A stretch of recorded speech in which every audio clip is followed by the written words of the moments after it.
Okay, go ahead.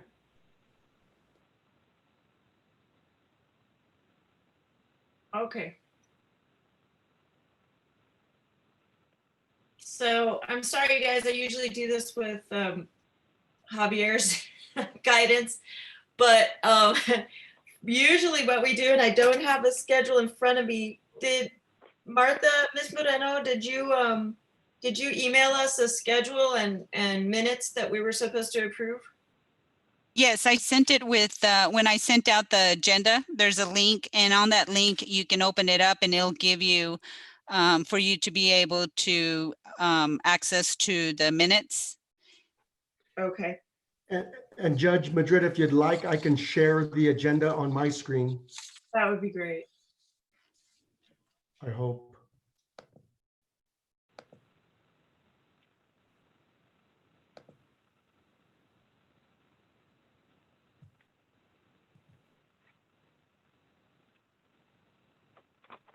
Perfect. Thank you.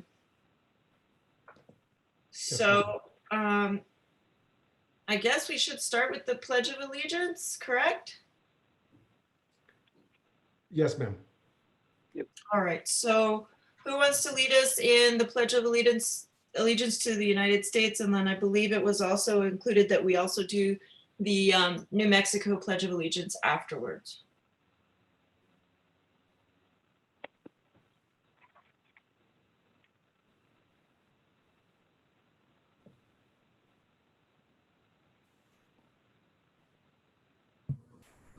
I'll lead us. Okay. I don't know the New Mexico one, but I'll do this in the USA one. I pledge allegiance to the flag of the United States of America and to the republic for which it stands, one nation under God, indivisible, with liberty and justice for all. Sorry, this is me, you guys. I am on call, so I've got to answer this. It's most likely a police officer, but I will be attending, and just give me 1 second.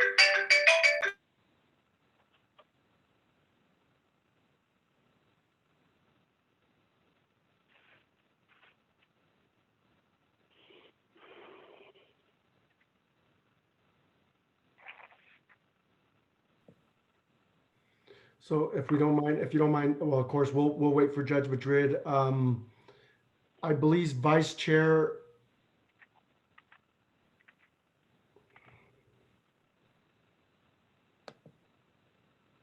Officer Shad, are you available if need be? Yes, sir. I'm available. Sorry, apologize. Well, let's give her a minute or two, and if she can get back, then if not. Here, I'm sorry, I'm here. Thank you, ma'am. All right, now would someone please lead us in the Pledge of Allegiance for New Mexico? I could do that, Mr. Ruiz, if you'd like. Please.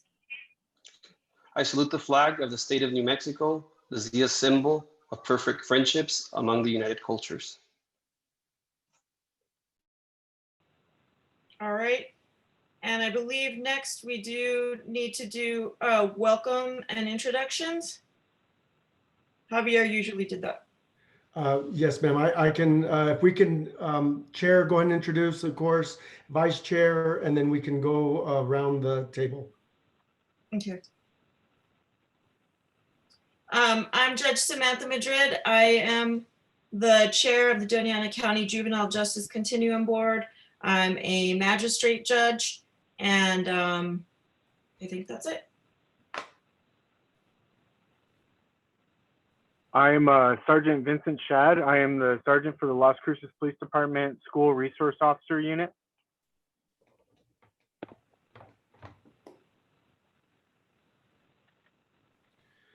Robert Nunez, City of Las Cruces Youth Services Administrator. Martha Moreno, recording secretary and administrative assistant for Parks and Recreation. Grace Thayes with interim juvenile program supervisor. Roberto Lozano, Las Cruces Public Schools, associate superintendent. Hi, good afternoon. This is Chief Vanessa Ordonez with Anthony Police Department, and I'm currently in place of Sergeant Arturo Guerrero, who's been attending the meetings. Dominique Gomez, Community Liaison with Mesilla Valley Hospital. Monique Lopez, Program Director with Families and Youth Incorporated.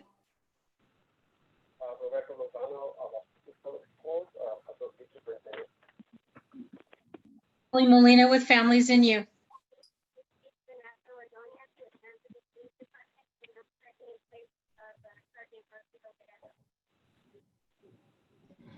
Marianne Hernandez Jimenez, County Office Manager for Child Protective Services. Tessa, City Councilor, District 2.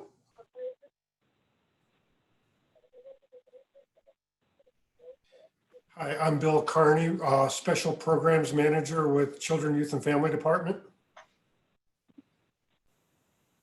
Ryan Kavanaugh, Dona County Juvenile Justice Continuum Board Member and CEO of Families and Youth Incorporated. Hi, I'm Mateo Ortega, and I'm a Programs Manager at Families and Youth. I'm Cindy Varela with the Grants Unit, Children, Youth, and Families, Juvenile Justice Division.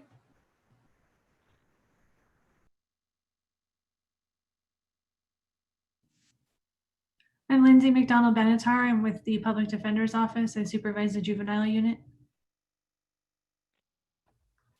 I'm Elijah Myers. I'm a senior at Arrowhead Park Early College High School. I'm a member of the Juvenile Justice Advisory Committee.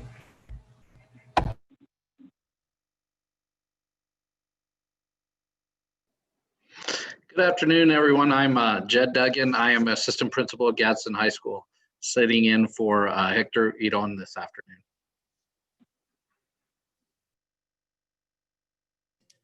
Good afternoon, Sonia Delgado, Director of Parks and Recreation.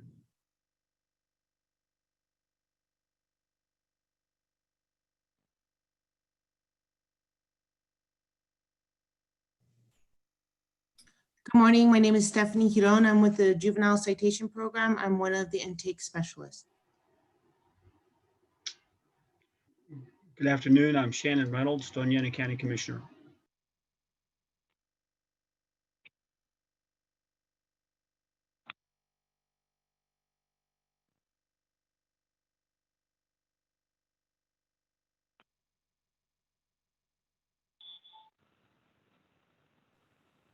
Daniel Sanchez, Juvenile Sedation Program, Community Educator.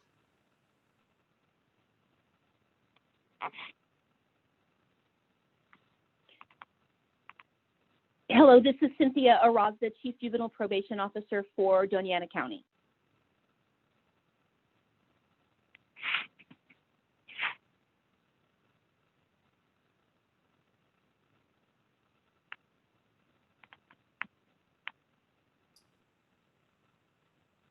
All right, is that everyone?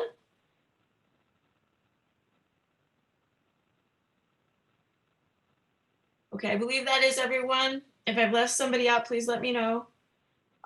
We are going to move forward with the conflict of interest.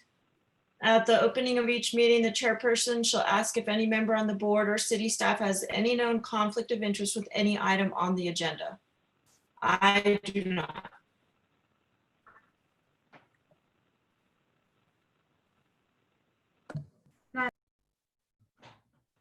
None. None.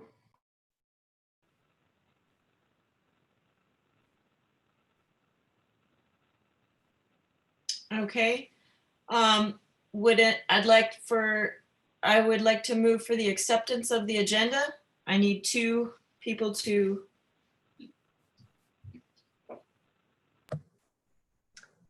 I'll move for the acceptance of the agenda. This is Councilor Abeda Subi.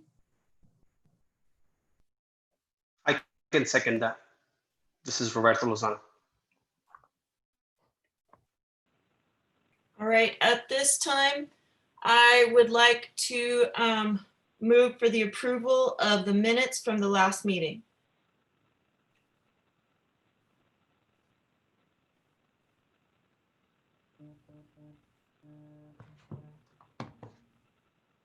I need a second. I will second that, Judge. Who is this? Sergeant Shad. I'll second that. Thank you.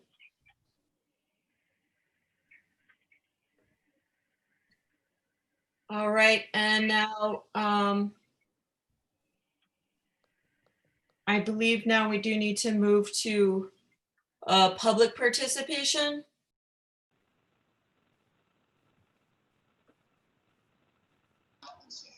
Don't we need to vote on the motion?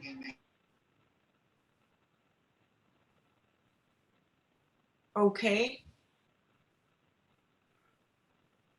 The motion on the acceptance of the minutes, I thought somebody seconded that, but we can go ahead and do that. It may be accepted by consent. I don't know. That's what I was asking. We need to vote on it.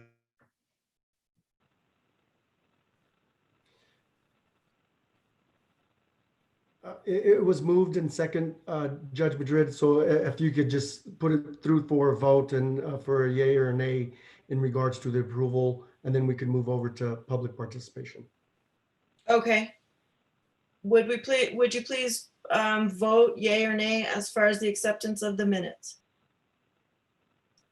I think you can do it. I think you can do it by consent unless someone objects. Just have to make the request, that's all. Okay. Are there any objections?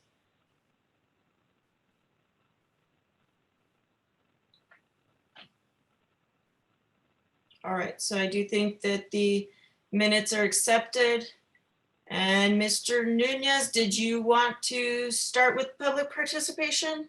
Public participation. Do we have anyone that would like to speak at this time other than our board members? If you could raise your hand and we can select.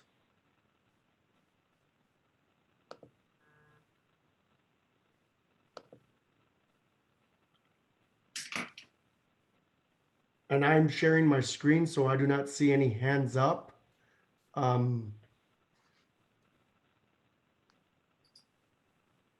Robert, this is Sonia. There's no hands up. No, okay. So no public participation. So we can move to presentations. Yes. If I may, Judge Madrid, I'd like to introduce Mr. William Kearney and Miss Cindy Varela from the Children's and Youth Families Department, based out of Albuquerque, and correct me if I'm wrong. And they will be providing an overview of the JJAC mission. And I will stop sharing, Bill, and provide you that screen. Perfect. Perfect, Robert. Thank you. Yes, sir.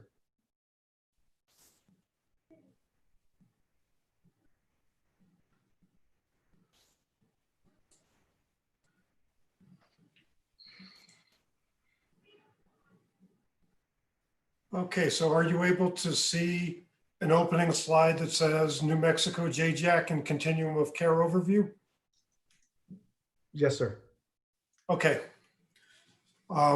Since, my colleague Cindy and I thank you, and we appreciate the opportunity to spend some time with you this afternoon and provide some information on that gives context for our continuums, the services we provide, local juvenile justice board, how it relates to the state JJAC, all the way through federal legislation as well. I'll just start with our mission statement for Special Programs Unit. And within that, within Children, Youth, and Family Department, as many of you know, there is the Child Protection Unit, Juvenile Justice Services, and there's Behavioral Health. We are part of Juvenile Justice Services, and we're within Field Services. So you can put us with Juvenile Probation, Cynthia and her colleagues, within the same office. And our unit then strives through its special initiatives, compliance efforts, and community funding to identify and support data-informed evidence-based programs and promising approaches that demonstrate positive impact on the lives of New Mexico's at-risk and system-involved youth. So first place I would want to start is, so where does this all come from? And it does start at a federal level. There is federal legislation called the Juvenile Justice and Delinquency Prevention Act that goes back to 1974. It was recently reenacted in 2018 with the Juvenile Justice Reform Act. But that federal legislation requires that every state has an advisory group, a statewide advisory group. In our case, it's governor appointed, that it has 15 to 33 members. And I'm not going to go through the composition, but it really does need to reflect the training experience and special knowledge around prevention and treatment of juvenile delinquency, adolescent development, the administration of juvenile justice, and the reduction of juvenile delinquency. So we have that as a federal requirement.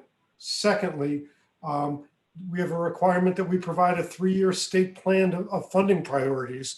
So this State Juvenile Justice Advisory Committee has that responsibility, and you can see where this is going to impact then on funding that comes to local continuums. So as we look at it, this is where we set what the evidence-based programs that we're going to fund are. And we do have Senate Bill 58 that defines that the programs we fund need to be evidence-based or research-based or promising programs. And our 5 priority areas, and this is where you're funding, you look at your programs with your juvenile citation program and with your juvenile assessment and reception program, JARP, with FYI, that they fall within alternatives to detention, delinquency prevention, diversion/restorative justice, appropriate and graduated sanctions, and gender-specific services. So that's what we fund statewide, and programs have to fit into one of those 5 categories, and yours do very well. And as an example, your juvenile citation program in the past has been an evidence-based national program model. And I believe, Robert, you're looking to have that put back in place again, because it's a really good program that how well it runs locally. There is a benefit throughout New Mexico as it's replicated, as nationally as well. So that's where we set our funding priorities, and we have that requirement. Right now, we're doing the planning of our next strategic plan. So some of you may have received an email that had surveys attached to it. Robert, you should have. Cynthia would have. And then we pass it to your other juvenile justice board members and others in your community. If you haven't seen it, you will be getting it, because this is where we're looking for input, and this is where we will be reshaping our next 3-year state plan. So, but it comes from this federal requirement to state, and then we interact to make sure we have local input. The third area that comes out of our federal requirements is our compliance to 4 core federal requirements, and they are the deinstitutionalization of status offenders. Status offenders cannot be locked up securely. And that is something that we monitor, and we have to report violations to the federal government. Secondly, we're required to do jail removal of juveniles, and that is that juveniles are not to be locked up in adult jails and lockups. And if they are, it's less than 6 hours. And if it's more than 6 hours, it becomes a violation. And then the third area is sight and sound separation. And this is where juveniles may be being held securely. They cannot be within sight and sound of adults. Okay, there has to be sight separation and sound separation. Juveniles cannot be walked by adult cells to get to juvenile cells, things like that. So, and then our third is we have to report on how we're doing reducing racial and ethnic disparities. And we do that annual report every year, and we monitor with police departments, secure facilities, and court lockups, any place where there might be a secure lockup. We have that responsibility. But that sets a tone from federal why we do what we do as a state. Moving to the next responsibility area here, if you look, now I get into state statute that creates our statewide juvenile justice committee. So you see the reference at the top, Section 9-2A-16 gives the functions of the committee and of the Juvenile Justice Advisory Committee and for our department. So there's more than just these three, but these are the three I highlighted that say, there is a governor appointed Juvenile Justice Advisory Committee that has policymaking, planning, and review powers only over the functions related to the Juvenile Justice and Delinquency Prevention Act. So it is the focus of our board to focus on juvenile justice and delinquency prevention. Within that, I will take a second and say, we currently have our Juvenile Justice Advisory Committee where we have approximately 21 members. We need juvenile members. Elijah, we need juvenile members. Juveniles, youth are defined as up to age 28 on the day of appointment by the governor's office. So you can have someone who's 23, 25 that is interested in being on the statewide JJAC, and we would welcome them. We really need to get 2 or 3. In the past, we had a youth member from Las Cruces. She went to college at the University of Nebraska. So we would love to encourage your local board. If there's someone ready that could benefit, you could provide the support and encouragement. We really want to get a youth member from your board if possible, or from your community. So that's the first that comes out of the state legislation. Secondly, we receive and review annual reports from the jails and lockups, as I mentioned with the federal. So I'm not going to stress on that, but we do get those on monthly and quarterly basis. And then this advisory committee for the state does assistance to the governor, the legislature, and entities created or funded pursuant to the act, developing new and improved approaches, policies, legislation designed to improve juvenile justice in New Mexico. So that means it is a board that looks at what's happening with legislation and gives input. It also gives input on funding, and it actually makes the funding decisions, as we do the JJAC grants as well. So those are responsibilities where it comes from with the legislation, state legislation. The next part of the legislation creates the Continuum grant funds, of which you receive the funding for your citation program and your JARP program as well.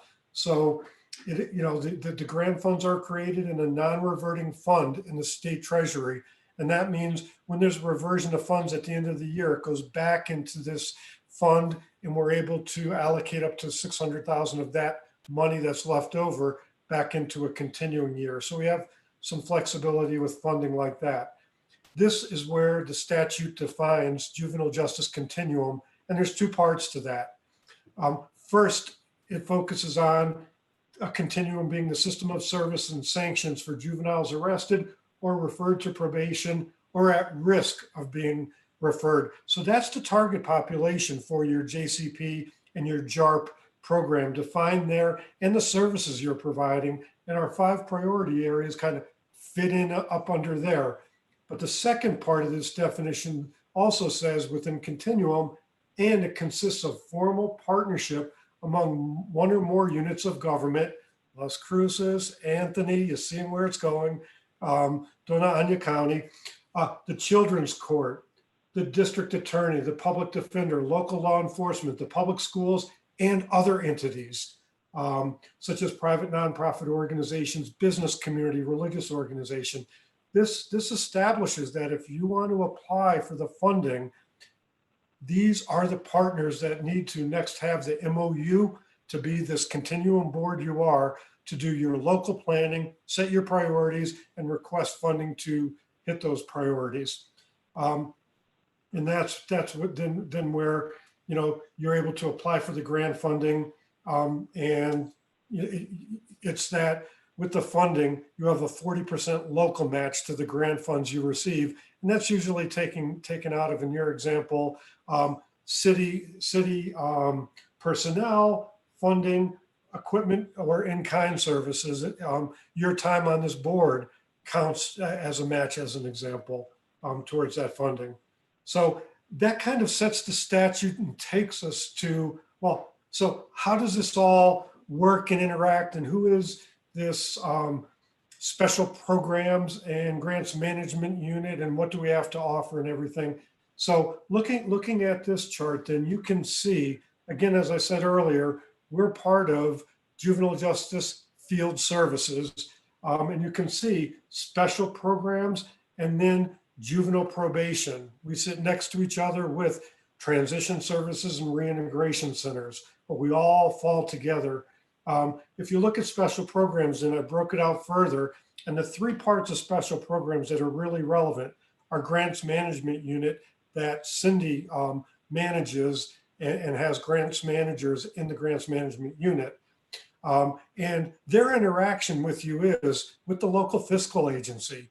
You know, Cindy and her staff work with Amy Bassford and folks in the various departments in your city administration on the fiscal agency aspect of running the grants and having everything in place. Secondly, Cindy and her staff work with the Continuum coordinator. So we work with Robert and his staff. We worked with Javier in the past very closely, and they have that relationship with the grants management unit, as well as with providers and subgrantees. You know, we know Brian and the great work FYI does as an example. So the grants management unit has that interaction within your local system. Next, you see our system improvement coordinator, and they interact with the local boards as well as continuum coordinators and providers.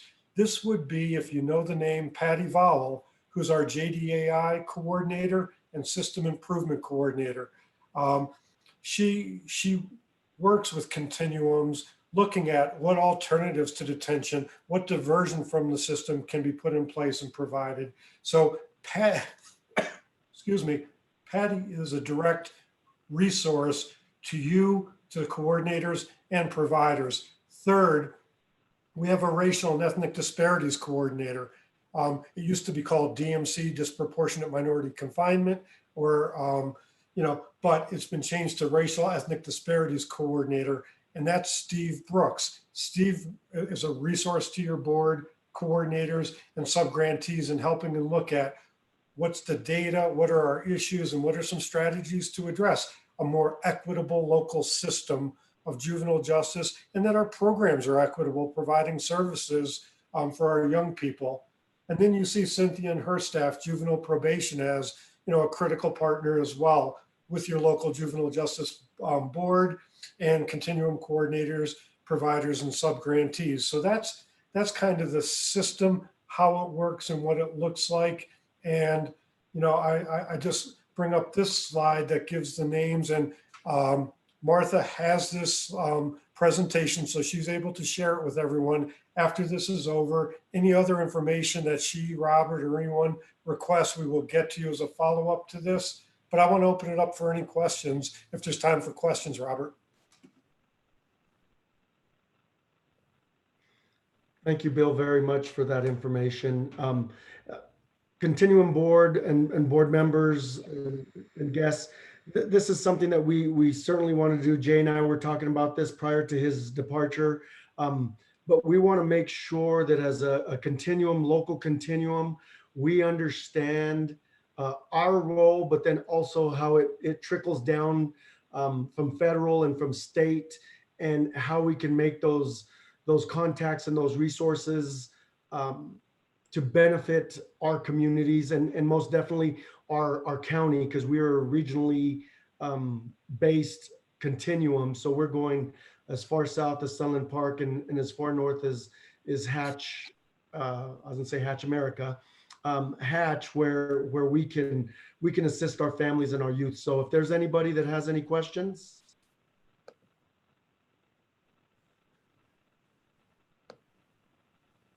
As I'll say this, I have a quick question.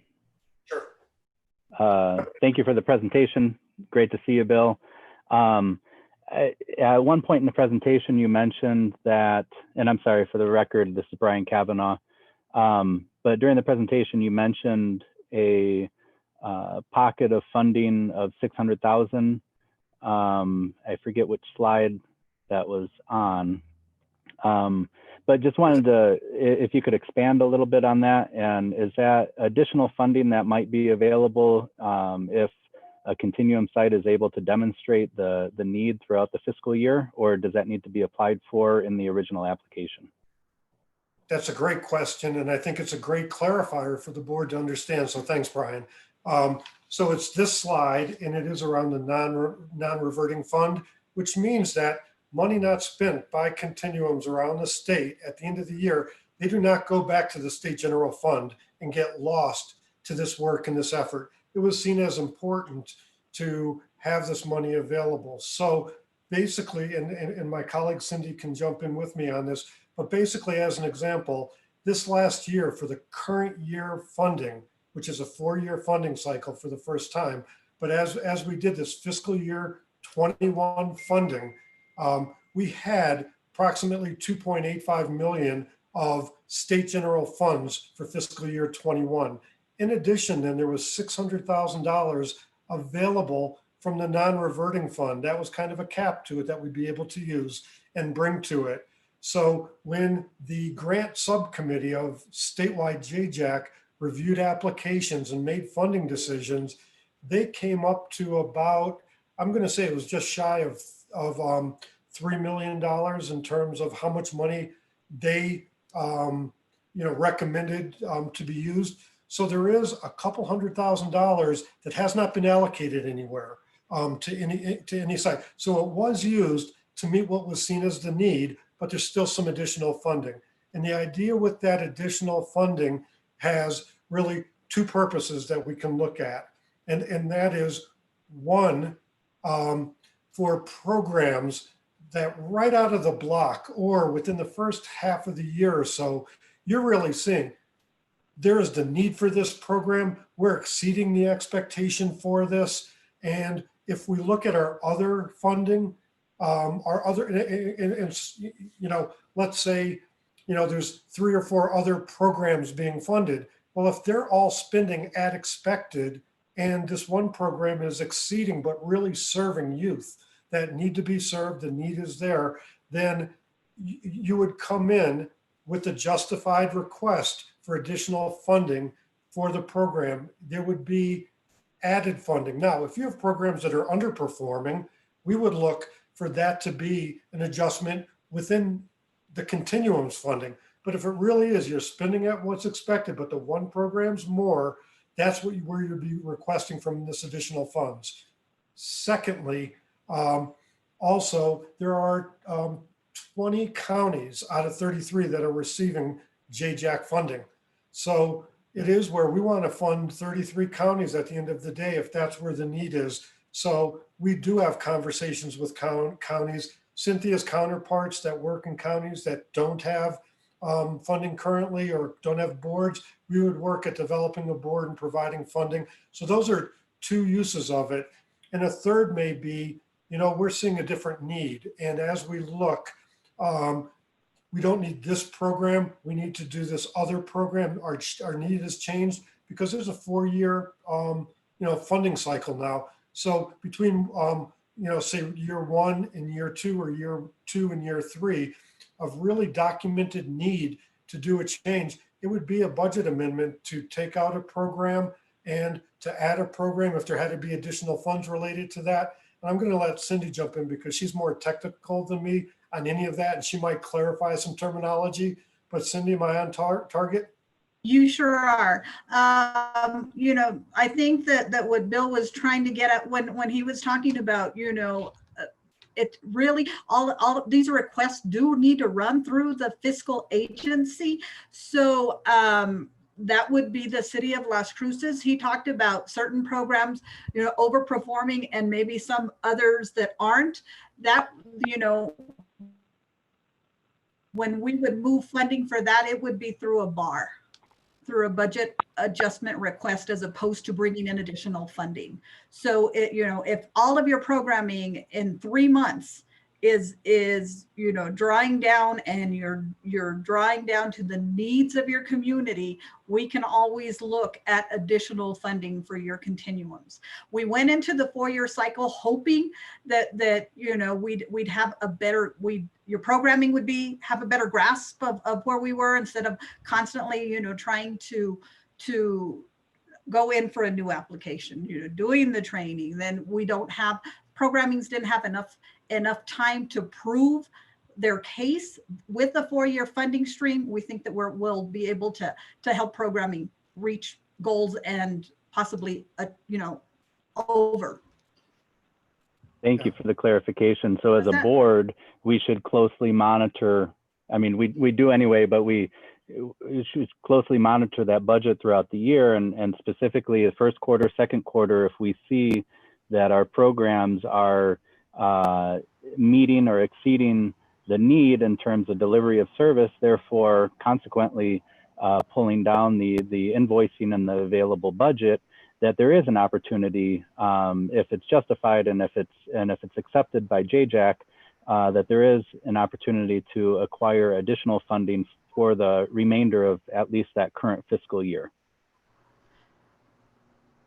Well, with the 4-year funding cycle, we're hoping that once we do that amendment, we would go ahead and continue that amendment throughout the term.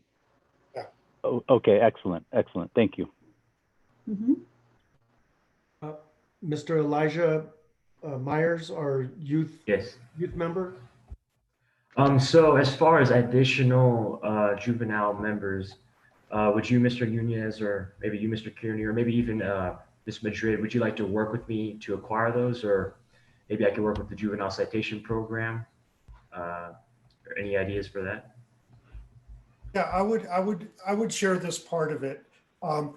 You're looking for someone who has had experience working with the board that has a mix of adult and juveniles and has that comfort sitting in that environment and enjoys it, and looks for then wanting statewide perspective and statewide experience.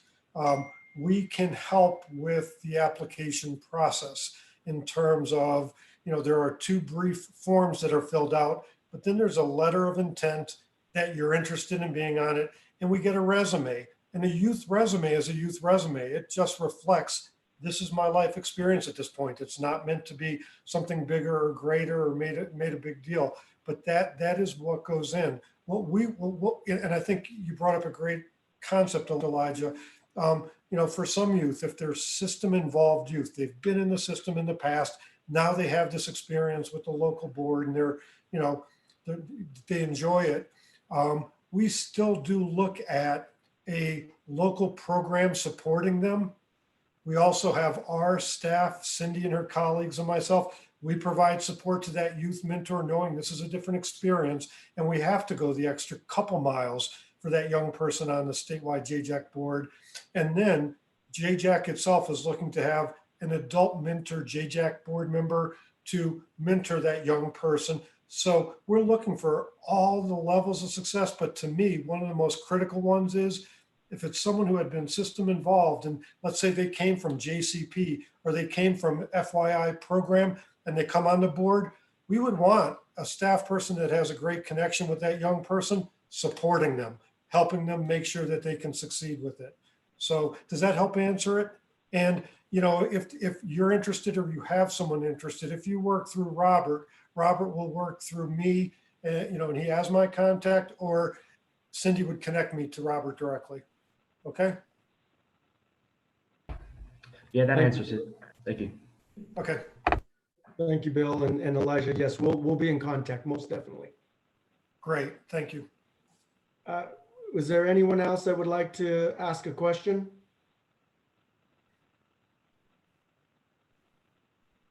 See none. Judge Madrid? Thank you. I would say thank you again for the opportunity to be with you. All of the people I listed, we're always one phone call or email away, and we'll do anything to help you succeed. We want to use all the funding for youth and get it out there into the communities. There's no other interest than giving our youth the best programs. And we know Las Cruces does that, and you know, via Dona County. So thank you for all of your great work. Okay. Mr. Nunez, would you share the agenda again? I'm sorry, I searched throughout all my emails and I didn't get it, so I apologize. One moment, ma'am.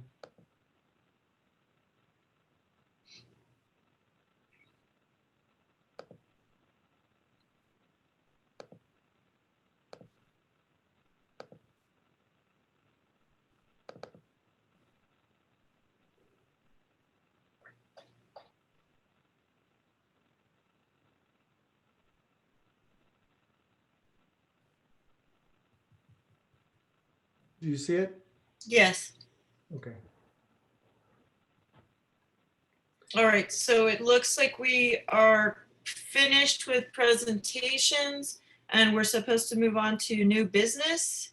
Mr. Nunez is up first on an update for the fiscal year 2021 grant status. If I may, thank you, Madam Chair. I would like to introduce an individual that I have selected to sit in the role as interim diversion program supervisor, Miss Grace Tejas. Many of you are familiar with Grace. She's been with the program going, I believe, on 7 years. Grace, correct me if I'm wrong. She was chosen through a selection that we had internally. I believe she brings a wealth of experience. I look forward to working with her closely, and certainly we've had phone calls. Grace and I have had phone calls with many of you, and we will continue that. But I first wanted to introduce Ms. Grace Tejas as the individual that will be sitting in the interim position as we move forward in selecting a permanent supervisor for the program, as well as a continuum coordinator. So welcome, Grace. Welcome, Grace. Thank you, everyone. It's nice to be here. Just a little bit about me for those that don't know me or I've been able to work with in the past. My background is in corrections. My education is in criminal justice. I've had a mentoring program out in the community schools, so I'm kind of familiar with at-risk youth and the generational cycle of the struggles that a lot of families have out there. I look forward to working with all of you. My career in corrections was as an officer and a sergeant. I bring forth many a lot of experience in education, of course, but as well as life experience as well as a youth myself, growing up here in the city, born and raised here in Cruces. But with that, I look forward to having an amazing staff here. And I have some big shoes to fill because my supervisor, Jay, previously, he played a big part in this. So I look forward to learning and growing and expanding my knowledge in the criminal justice field and just juvenile justice as a whole. So it's an honor to be here with you guys, and I look forward to continuing this journey with you. Thank you, Robert. Thank you. And real quickly, in regards to FY21 grant status, our city council just recently approved our grant for FY21 on Monday. Sorry, I forget what day it is, on Monday. And so we'll be moving forward with that. And we actually have a request for proposal out for additional services, and we should be having that completed by the end of this month, so we can solidify everybody that will be participating with our continuum in regards to providing services to the Dona County community. That's excellent news. Thank you so much, Mr. Nunez. And now it looks like we are supposed to proceed forward. We're going to hear an update from Cynthia Orazda, the Juvenile Probation Officer. Hello, everybody. Can you hear me? I'm not actually on video. Yes, ma'am. Okay. So in terms of an update, my office, all of my staff are still working from home. We are connected to our FACTS database, which is our fully automated client tracking system. So we have 24-hour-a-day access to that data system. We are still supervising our juveniles. My staff are currently using FaceTime, Zoom meetings, different apps that they've downloaded on their work phones that allow them to have that type of face-to-face contact over using technology.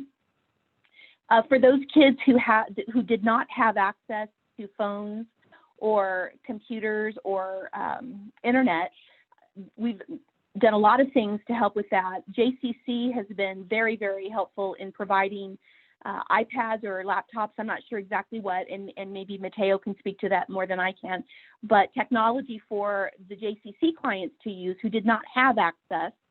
And then for our kids who are not participating in JCC, those kids who did not have a phone, we were able to, and we're still continuing to do this as new kids come on probation, obtain phones for them to use.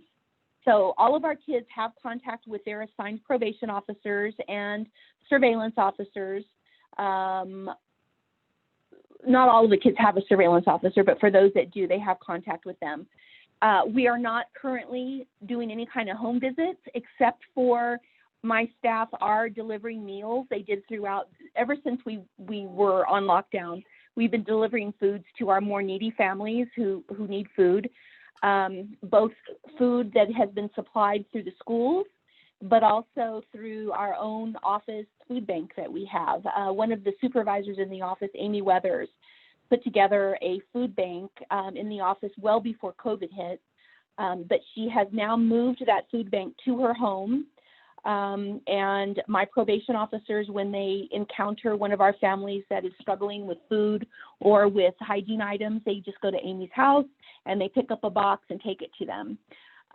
We don't know when we're returning to our offices. We haven't been told, but I suspect, and this is just an opinion on my part, but I suspect it will be for the next several months that we will continue to work from home.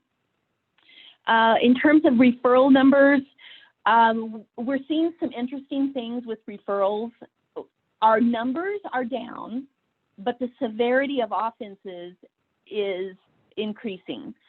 We actually have, I believe, 13 children in detention today, and that's way up from where we were even a month ago. I think a month ago we might have had 2 Dona Ana County kids in detention. We did have other children in detention from other counties. But now we have 13 Dona Ana County kids in addition to children from other counties. And many of those 13 from Dona Ana County are in for very serious offenses. There are several that have been charged with first-degree murder or aiding and abetting connected with the first-degree murders. So as I said, we're seeing a spike in terms of the severity of offenses while our actual numbers of referrals are down somewhat. It's hard to say why. It could be, I believe it's a combination of things. One, I think it's, law enforcement are using a lot of discretion in terms of giving children who are committing low-level misdemeanors maybe a verbal warning. We are getting some citations for some status offenses. However, we received very few truancy referrals this school year. So to sum up, we're working from home. We are continuing to supervise our children. I would like to say, and I believe it is true, that our supervisory efforts have really morphed into support / supervision, heavy on the support, while we continue to supervise our clients according to the supervision matrix that we use internally in CYFD Juvenile Justice. Let me think what else I wanted to say. Our referrals, the referrals that are eligible to be referred to are graduated sanctions such as JCP or 7 challenges. We continue to refer those. In fact, my probation officers have been instructed to make sure that when they have cases that are appropriate for JCP or for 7 challenges light, that they refer the kids to those 2 interventions as opposed to just sending the child out on their own to do community service. The programming that JCP offers has been quality as long as I've been in the Joniana office. You know, they work with us collaboratively. They listen to suggestions that we have about services. Likewise, 7 Challenges Light has been wonderful in responding to the needs of our clients who have substance abuse issues. I also want to say that I'm just really, really, really amazed at the wonderful work that FYI is doing with JCC and their other programming, wraparound services that are coming soon, as well as the others. So I wanted to make sure that I said that on the record. Thank you, everybody, for all that you do in your agencies. Does anybody have any questions?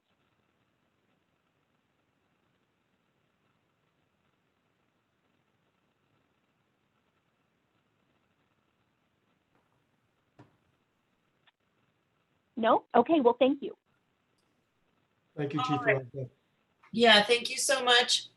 It looks like we are going to move on to the Vice Superintendent of the Las Cruces Public Schools, Dr. Roberto Lozano, will be giving us an update. Thank you, Madam Chair, and good afternoon, everybody. I will make this brief. As you all know, many of you know if you have children, we are currently in the red stage of the 3 plans that I discussed last time we were at this meeting. So basically what it is the red plan, it's distant learning. Given the conditions of Doña Ana County prior to school starting, decision was made prior to the governor making the decision as a state to go into fully red.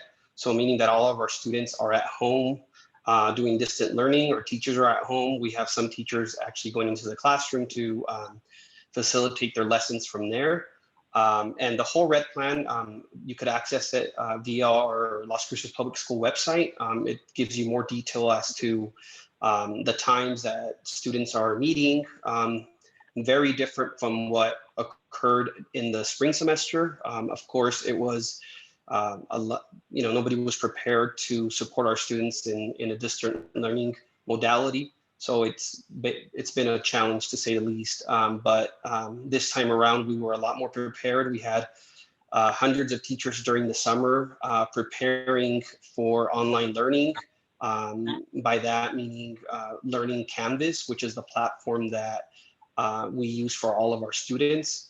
And Canvas is used at many universities, et cetera. But one of the things that we wanted to do was make sure that every child that attends our schools had the same, we're using the same platform to learn.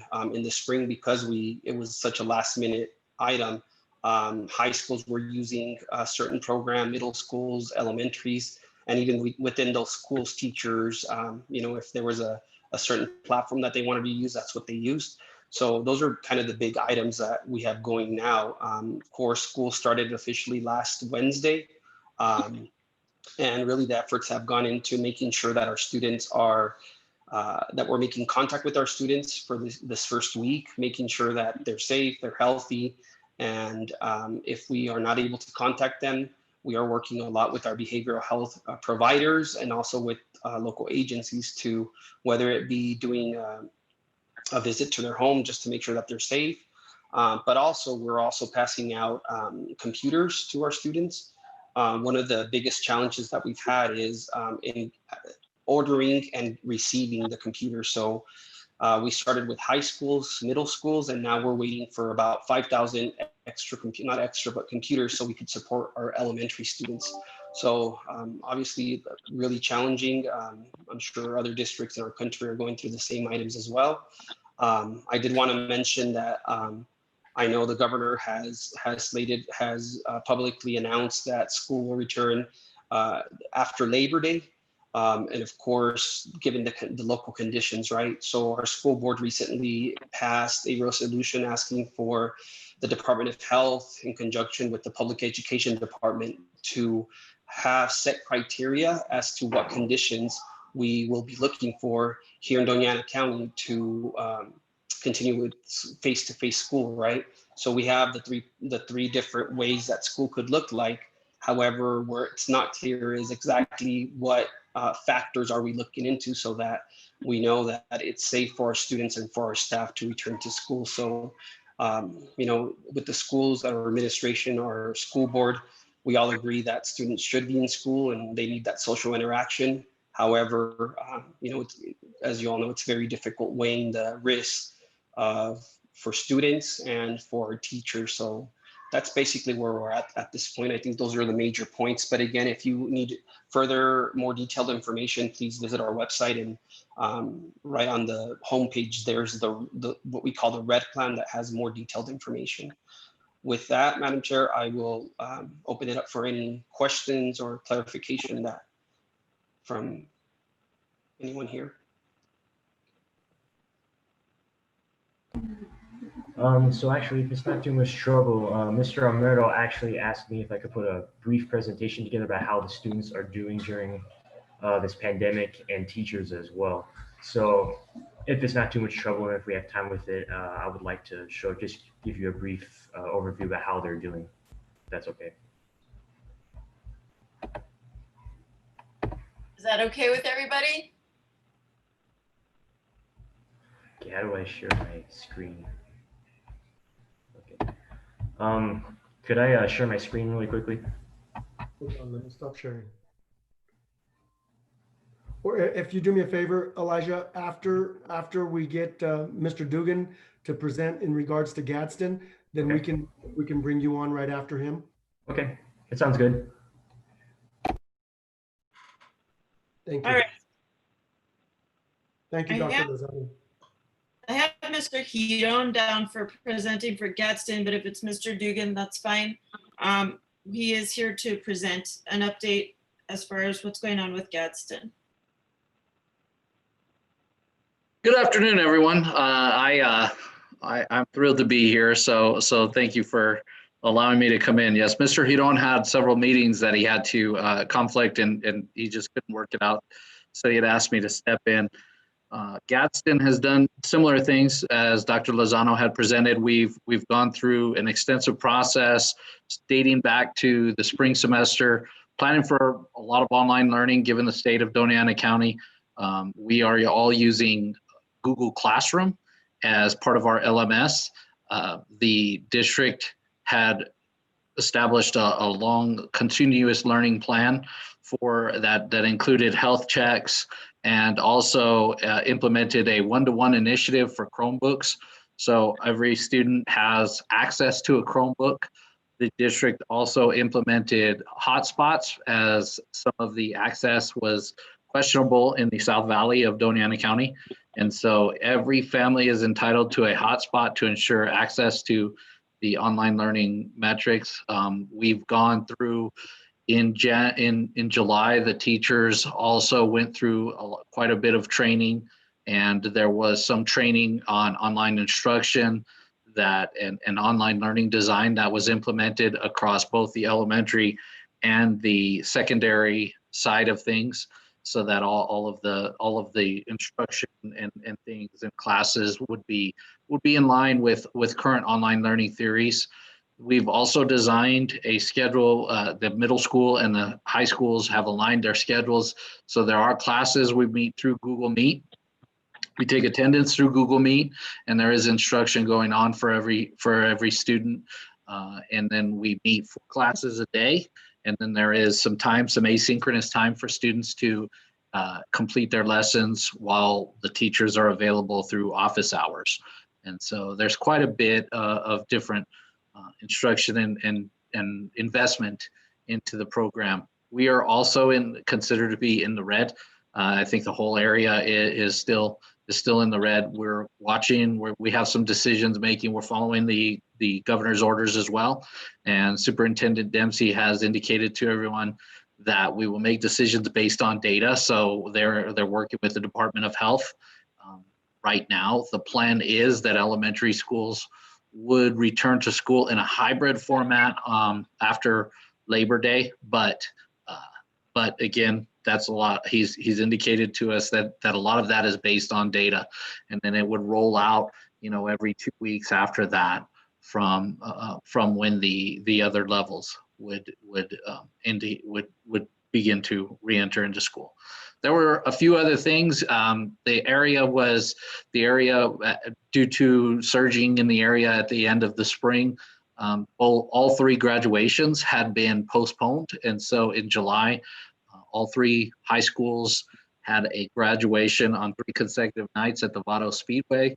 And then there has also been the social work team at Gadsden High School even completed the clothing bank drive yesterday through different alternate means and trying to get people to go through in a drive-through manner. So a lot of things to try to keep up business as usual and just continue with the community outreach through the school district.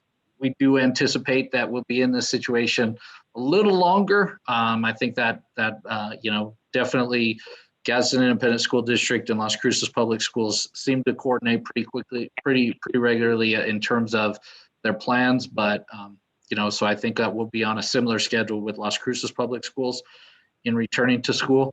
But just we were very happy and have been very proud about the efforts of the teachers and the overall district in making sure that students still receive some form of instruction. Thank you, sir. Robert, if I could jump in real quick. I just want to Yes, give sir. you guys a heads up. I have another PRC that needs to be streamed at 2 p.m. Okay. So I just want to give you guys a heads up because I will have to conclude this meeting by 2. Okay, thank you, sir. Okay. Was there someone else, Mr. Nunez, that wanted to speak? I didn't see it on the agenda, so. It is not, ma'am, but Mr. Elijah Myers, our youth board member, would like to speak a little bit about how it's going with some youth. Okay. So I will stop sharing my screen, and Elijah, you should have the opportunity to pull yours up. Okay.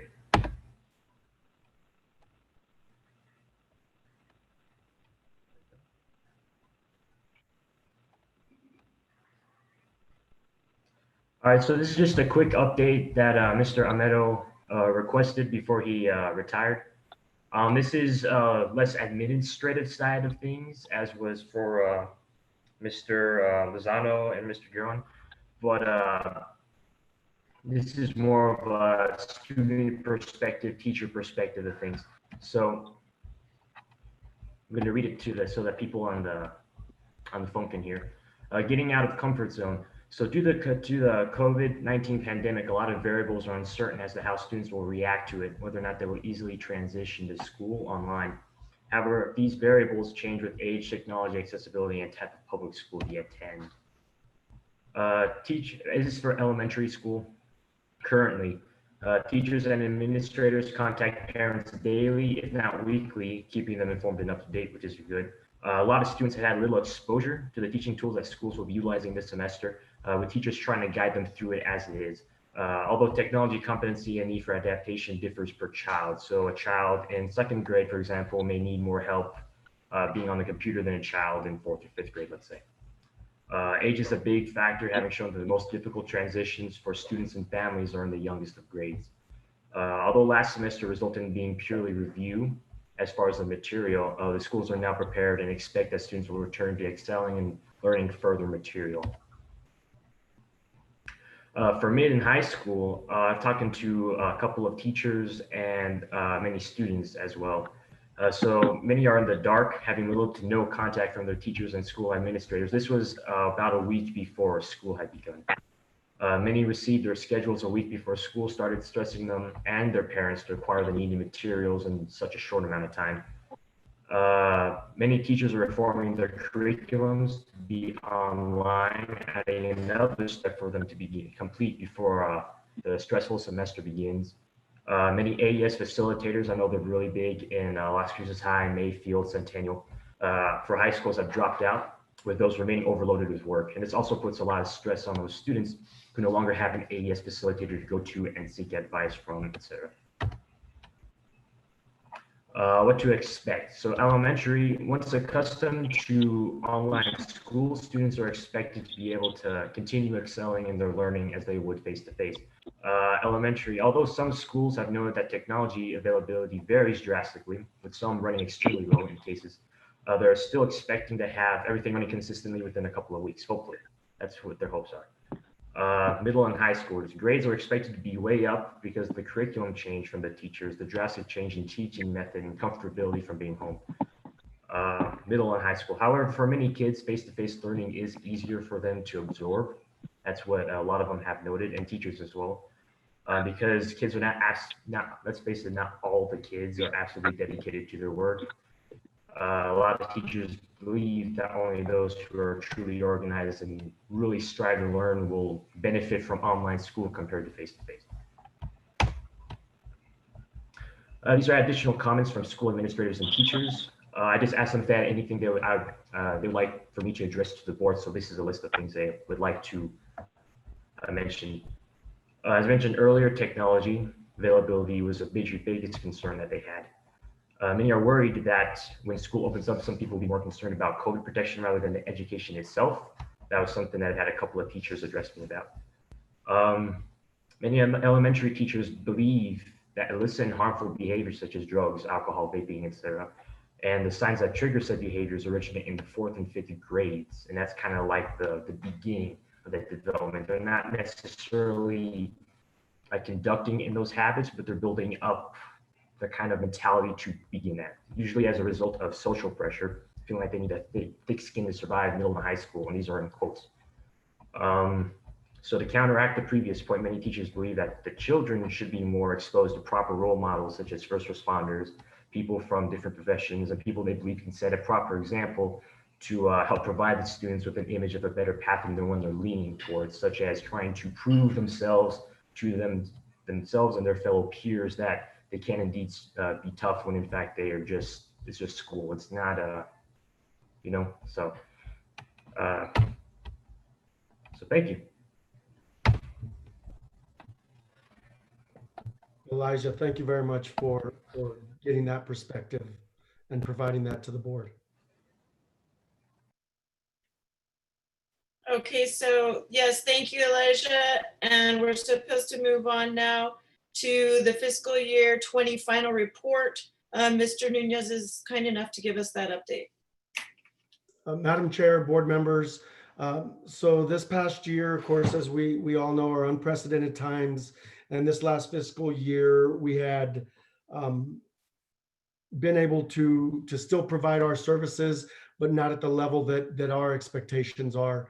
As being the fiscal agent for this grant and for this continuum, we take on that responsibility of making sure that we as a continuum are all understanding of what our goals are. And that this is something that both Grace and I've been able to speak with Bill and Cindy, as well as some other locally of how to build some of our relationships so that we can continue what we're doing, but also how we can expand, not only within the city of Las Cruces, but throughout the county. Commissioner Reynolds would certainly love to sit down with you and your staff in regards to looking outside that box as we are currently in the situation with COVID of how we can do more for our county residents. Law enforcement, what can we do as a continuum to provide you the resources to assist with the youth that may come in contact with you and the families through FYI, our partnerships of many, many years, and hopefully we will continue, of how we strengthen what we're doing as partners, but as a continuum as a whole. I go back to through the courts and everyone else involved, of how we can come together, all different levels of CYFD, public schools, private schools, home schools, those families that are in need of the type of services as us as a continuum are creating, and also bringing in others that can provide those services into our continuum and to help it grow. Financially, I'm I'm sad to say that we left money on the table. And that's something as a continuum we should not do. We have too many families and youth out there and organizations and businesses that need funding at times to assist them. And so we should be obligated to make sure that those funds are expended in a timely manner. Something that I will be doing as a whole to the continuum and through all our partners is providing a monthly statement so that everyone on this board is aware of where we are at financially.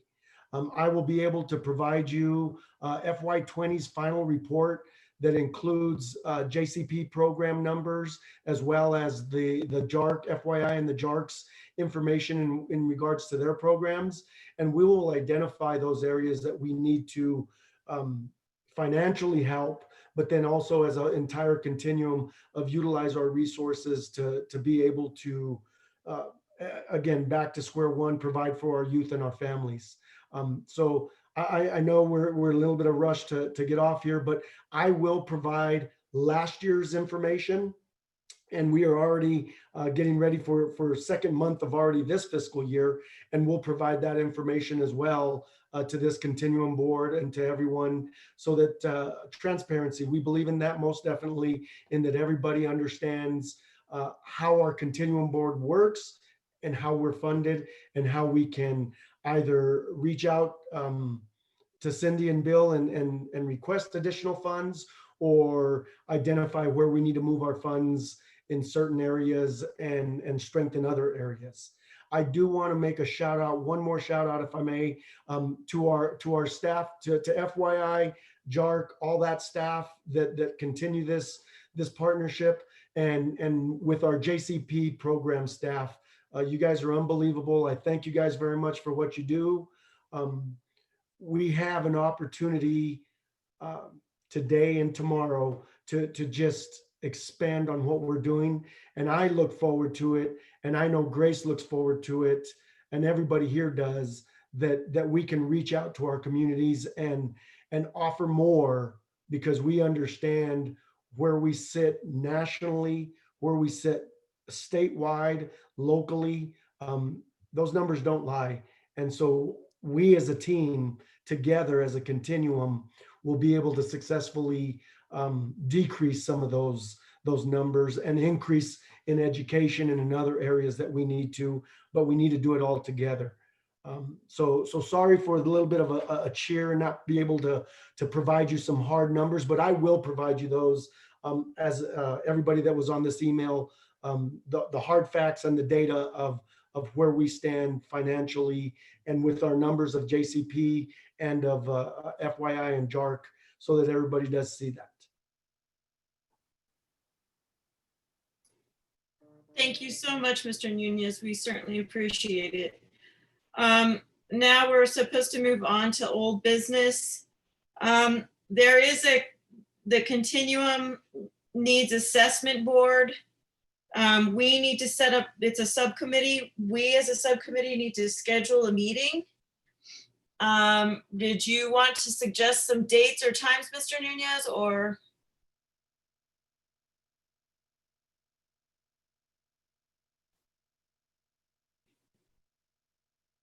I'm not quite sure who else is on the subcommittee with me.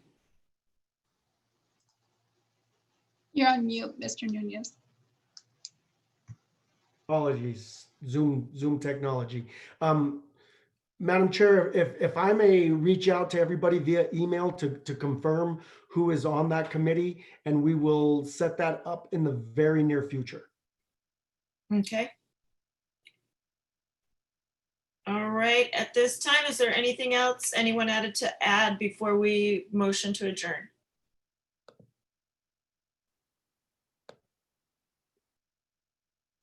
None showing, ma'am. All right. So I motion to adjourn the meeting. Do I have a second? I could second that. This is Roberto Lozano. All right, thank you guys and have a great afternoon. You guys are doing an excellent job.